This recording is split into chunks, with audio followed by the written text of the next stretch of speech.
قد كفاني علم ربي من سؤالي واختياري فدعائي.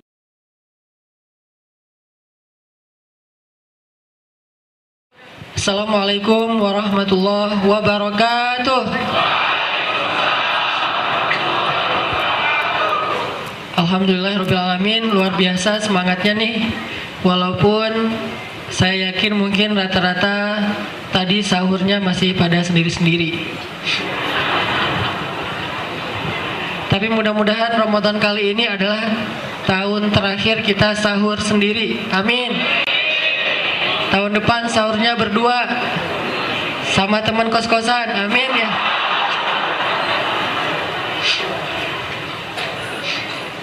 Alhamdulillahirrabbilalamin, wassalatu wassalamu ala asyrafil anbiya wal mursalin wa ala alihi wa sahbihi ajmain. Teman-teman, saya pengen bagi sebuah cerita pengalaman ketika dulu saya awal-awal berangkat ke Mesir. Mungkin sebagian udah dengar di YouTube atau di Instagram kisah-kisah konyol. Karena saya sering ngalamin kisah-kisah konyol gitu ketika di Mesir. Soalnya anak kampung pergi ke luar negeri, modalnya nggak pakai duit, modalnya nggak kenal siapa-siapa, modalnya cuma satu, percaya kalau Allah di Mesir sama Allah di Indonesia itu sama. Nah, ketika sampai di Mesir, saya tuh pernah lagi sholat di sebuah mall gitu, sholat maghrib. Nah, waktu itu yang jadi imam seorang anak muda, pakai baju kaos, pakai celana jeans, nggak berjenggot lah gitu. Jadi anak muda yang masih ABG banget lah. Dan saya yakin pasti dia masih sendiri, masih jomblo. Ketika dia jadi imam, awal-awalnya tuh saya sempat suuzon. Saya mikir, ini kayaknya bacaannya nggak akan lebih dari surat Al-Ikhlas. Pasti bacanya kalau nggak Al-Ikhlas, Al-Falaq, An-Nas. Kan itu bacaan paling ikhlas kan ya? Kalau lebih dari itu agak-agak riak kadang-kadang kan ya. Kalau itu paling ikhlas tuh. Jadi kalau misalnya kita baca jadi imam gitu, kok kamu bacanya Al-Ikhlas? Gua nggak mau riak gitu ya. Padahal ya segitu ikhlasnya. Saya suuzon tuh, ini jangan-jangan bacaannya trikul. Qul huwallahu ahad, qul a'udzu birabbil falaq, dan qul a'udzu birabbin nas. Setelah dia takbir, dia baca Al-Fatihah. Pas dia baca Al-Fatihah, saya mulai kaget. Bacaannya tuh luar biasa, kayak bacaan Syekh Sa'dul Ghamidi. Al-Ghamidi itu salah satu qori favorit saya. Pokoknya saya ngefans banget, cuma saya belum tahu nih akun Instagramnya beliau apa, jadi nggak bisa nge-following gitu. Pas dengar bacaan Al-Fatihahnya itu luar biasa, kayak Syekh Al-Ghamidi. Cuman saya masih berpikir, oh jangan-jangan bisa ngopi pastanya cuma Al-Fatihah doang. Kan standar lah ya, Al-Fatihah mah mirip. Begitu masuk ayat, beda banget seperti kutub utara dan kutub selatan. Suzon masih tuh, ini jangan-jangan cuma Al-Fatihahnya doang nih yang mirip, setelah itu udah beda. Begitu dia baca ayatnya saya sampai nggak tahu ini Al-Quran atau bukan gitu. Saking jarangnya ngedengar ayat itu dibacakan oleh anak muda. Dia baca kayak di tengah-tengah Al-Quran gitu, ayat-ayat yang nggak common di antara orang-orang yang biasa. Mulailah saya kagum, bacaannya bagus, suaranya bagus, terus hafalannya lancar, yang dibaca ayat-ayat yang susah lah gitu. Dan waktu itu saya belum hafal ayat yang dibaca, sampai sekarang juga belum. Nah, udah selesai gitu, selesai sholat, saya nyamperin dia, kenalan. Assalamualaikum, waalaikumsalam. Mas dari mana? Tapi pakai bahasa Arab ya. Mas bahasa Arabnya gitu. Mas dari mana? Dari Kairo kata dia. Usianya berapa? Sekitar 18 tahun. Dan ternyata dia itu hafiz Al-Quran 30 juz. Ini calon imam ideal banget lah pokoknya. Walaupun ada juga yang mirip-mirip gitu, hafiz Al-Quran juz 30, lumayan lah ya, 30 juz atau juz 30. Saya kagum, ternyata dia hafiz 30 juz. Barulah terbuka persepsi saya tentang Islam, tentang anak muda. Ternyata jangan gampang menjudge orang dari casingnya. Mungkin dari casingnya dia pakai baju kaos, dia pakai celana jeans gitu, tapi ternyata di dalamnya dia menghafal 30 juz Al-Quran dengan riwayat bacaannya bagus, dan dia nggak kuliah di Al-Azhar, Kairo. Dia kuliahnya di kampus, kalau di kita mungkin kampus umum gitu. Tapi bisa menghafal 30 juz. Baru saya sadar ternyata harusnya nggak ada gap antara Islam dengan anak muda, itu nggak ada gap. Nggak ada istilah bahwa anak muda yang soleh itu harus di masjid.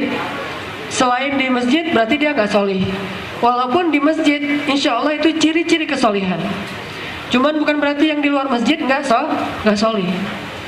Anak muda itu misalnya harus taklim doang, nggak boleh main. Seolah-olah kalau dia main berarti nggak soleh.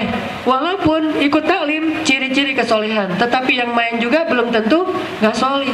Bisa jadi dia main, bisa jadi dia nongkrong di kafe selama nggak berbuat dosa. Bisa jadi dia mungkin punya hobi apa gitu, kayak traveling atau mungkin off-road, hiking segala macam. Tetapi bisa aja di sisi Allah dia juga termasuk hamba yang soleh. Makanya Nabi bilang gini, al-mu'min alladhi yukhalitin nas, al-mu'min alladhi yukhalitun nas khairun minal mu'min wa yasbir ala adahum khairun minal mu'min alladhi lam yukhalitin nas wa lam yasbir ala adahum.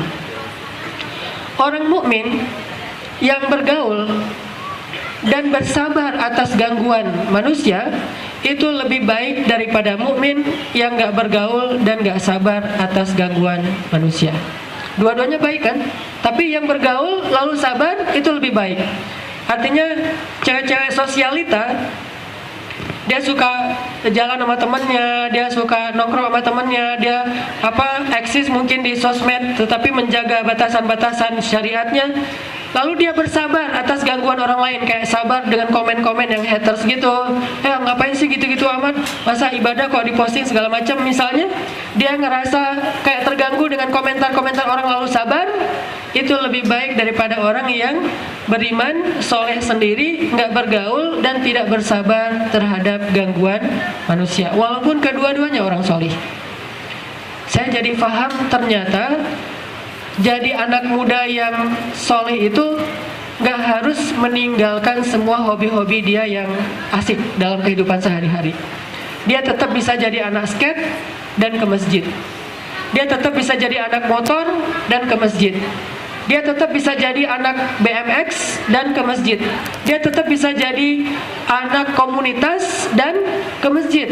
Tidak perlu dia meninggalkan komunitasnya selama itu bukan perbuatan dosa untuk datang ke rumah Allah Subhanahu wa taala. Baru saya paham ketika saya ngedengerin anak muda tadi yang hafal 30 juz. Oh, berarti gitu tuh. Kalau kita pengen jadi orang soleh pun belajar berhijrah, belajar dekat sama Allah, gak harus menanggalkan sisi-sisi anak muda yang seru dan asik selama tidak melanggar syariat Allah. Pernah juga kesalahpahaman saya nih tentang Islam mungkin ya, karena saya baru-baru belajar juga waktu itu. Dulu saya ketika masih kecil itu kan suka ikut musabaqah dan pernah beberapa kali dapat juara nasional. Waktu ikut musabaqah di waktu kecil, saya berpikir kalau baca Quran itu iramanya tuh belajar ke salah satu penyanyi Mesir namanya Ummu Kulsum. Kalau orang Indonesia nyebutnya Umi Kalsum, orang Mesir nyebutnya Ummu Kulsum. Saya copy banyak kaset-kaset, dulu belum ada CD, masih kaset-kaset Ummu Kulsum. Terus saya coba konversikan ke irama bacaan Al-Quran. Dia nyanyiin lagu Ya Habibi, saya pakaiin ke bacaan Al-Quran. Terus kayak gitu selama di Indonesia.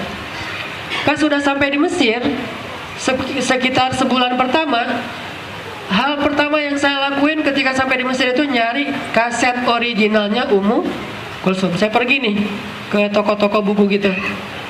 Saya pergi, ternyata ada satu toko buku-buku Islam gitu. Saya tanya, Mas, jual kaset-kaset nggak? Kata dia, jual. Nih ada Abdul Basit Abdul Samad, Qori ya, ada Syekh Sudais, ada ceramah. Kamu mau kaset apa? Saya bilang, saya butuh kaset Ummu Kulsum. Dia heran, Ummu Kulsum yang mana? Itu yang nyanyi lagunya tuh Ya Habibi, Ya Albi dan segala macam. Dia kaget. Kata dia, auzubillah min dzalik, kata dia. Kenapa kamu cari kaset itu di toko buku? Saya bilang, saya pengen belajar Al-Quran dengan mencontoh irama-irama Ummu Kulsum. Dia lebih kaget lagi, dia bilang, ma'azallah, innalillahi wa inna ilaihi rajiun, kata dia. Saking polosnya saya tanya, emang yang meninggal siapa? Gitu. Padahal orang Arab kalau ngomong innalillah itu artinya ada sesuatu yang kayak musibah gitu, nggak harus meninggal. Jadi kalau kita misalnya keluar masjid nggak nemu sendal kita, innalillah gitu kan ya. Orang-orang kalau nggak paham dianggap siapa yang meninggal, lagi sholat dia meninggalnya gitu kan ya.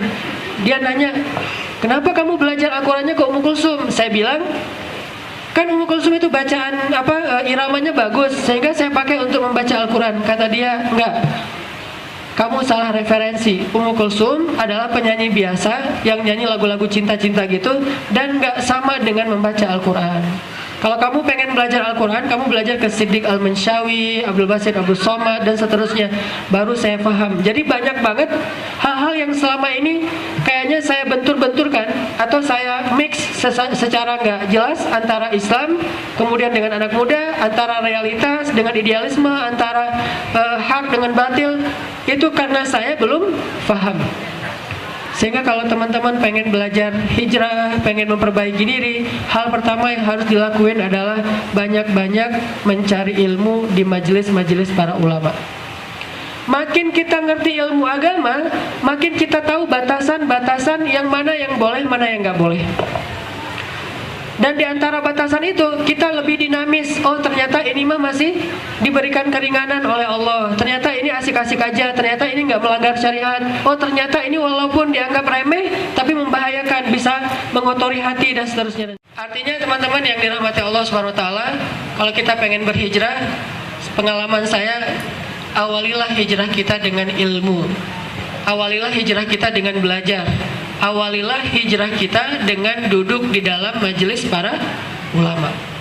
Dan kalau kita datang ke majelis para ulama, jangan berharap mendapatkan wawasan yang banyak, tapi berharaplah menambah iman. Karena ilmu yang pertama kali yang bermanfaat buat kita itu bukanlah wawasan yang banyak, tetapi sesuatu yang kita tahu langsung bisa kita amalkan dan menambah keyakinan kita kepada Allah SWT. Itu tips paling sederhana kalau kita pengen belajar untuk berhijrah. Karena hijrah itu pasti punya banyak tantangan. Kalau kita nggak kuatin ilmu kita, mental kita, keyakinan kita sama Allah, mungkin hijrah kita cuma sehari dua hari, besoknya balik lagi kepada masa lalu.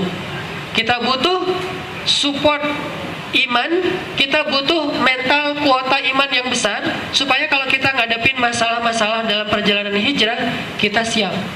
Dan salah satu cara mencas iman kita itu adalah hadir di dalam majelis ilmu. Saya teringat kisah seorang sahabat. Jadi ada seorang sahabat datang ke Rasulullah SAW pengen belajar Al-Quran. Dia bilang, ya Rasulullah, haditsni, ajarkan saya sesuatu.